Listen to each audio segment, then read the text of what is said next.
TV భక్తి సమాచారం WhatsApp ఛానల్లో జాయిన్ అవ్వండి. అన్ని విశేషాలు ఎప్పటికప్పుడు తెలుసుకోండి. ఎవ్వనిచే జనించు జగమెవ్వని లోపల నుండో లీనమై ఎవ్వని ఎందుడిందు అంటూ కవి చివరకు ఈశ్వరునికి నమస్కారం చేశాడు. ఆ ఈశ్వరుడు ఇతని పేరు చెప్పలేదు. అటువంటి ఈశ్వరులకే ఈశ్వరుడు పరమేశ్వరుడు. లంకను జయించిన రాముడు తన వ్యక్తిత్వానికి అంటిన పంకిలాన్ని దూరం చేసుకునేందుకు గాను శివుణ్ణి ఆరాధించాడు. ఆ శివుడు పార్వతికి ఆధ్యాత్మ రామాయణాన్ని బోధించాడు. శివకేశవుల తత్వం లోకోత్తరమైంది. ఈశ్వరులకు ఈశ్వరుడు, దేవతలకు దైవమైన ఆ పరమశివుడు జాగ్రత్త, సుషుప్తి, స్వప్న అవస్థలకు అతీతమైనవాడు. ఆయన అనాది పురుషుడు, అనంతుడు, దిగంబరుడు.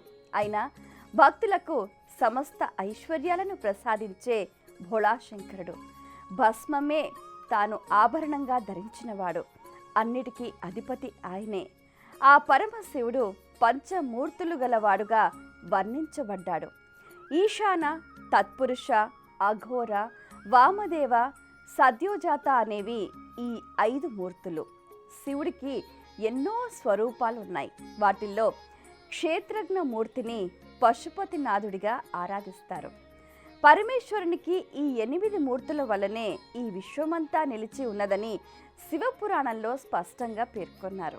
ఆయా మూర్తుల ఆలయాలు మన దేశంలో చాలా చోట్ల ఉన్నాయి. వాటిలో ప్రధానమైన క్షేత్రాల గురించి ఈనాటి కార్యక్రమంలో తెలుసుకుందాం. ఈ శివమూర్తికి అభిషేకం నీటితో జరగదు. మల్లెల నుంచి తీసిన నూనెతో మాత్రమే జరుగుతుంది.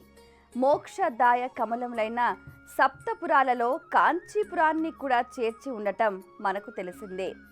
ఏకామ్రనాథుని క్షితిలింగం గురించి ఒక కథ ప్రచారంలో ఉంది.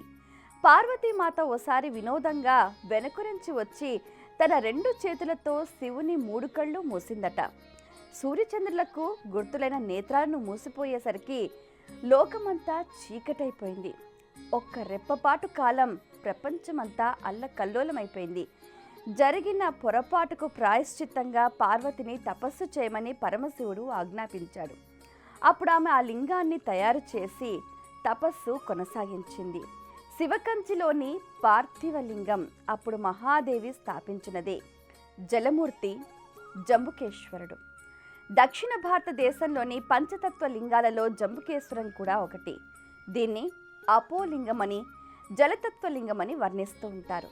తమిళనాడులోని తిరుచిరాపల్లి సమీపంలో శ్రీరంగం ఉంది. అక్కడి ఆలయం నుంచి 1 మైలు దూరంలో ఒక ప్రవాహం మీద జంబుకేశ్వర లింగం స్థాపితమై ఉంది. లింగం అడుగు నుంచి నీరు పైకి ఉబికి వస్తూ ఉంటుంది. గుడి వెనక ఒక నేరేడు చెట్టు, దాని చుట్టూ అరుగు ఉన్నాయి. నేరేడును సంస్కృతంలో జంబూఫలం అంటారు. ఈ చెట్టు కారణంగానే గుడిలో శివునికి జంబుకేశ్వరుడు అనే పేరొచ్చింది. ఇక్కడ ఆది శంకరాచార్యుల వారు పూజలు జరిపారని స్థల పురాణం ద్వారా మనకు అవగతమవుతుంది. For more videos like this, subscribe Big TV channel.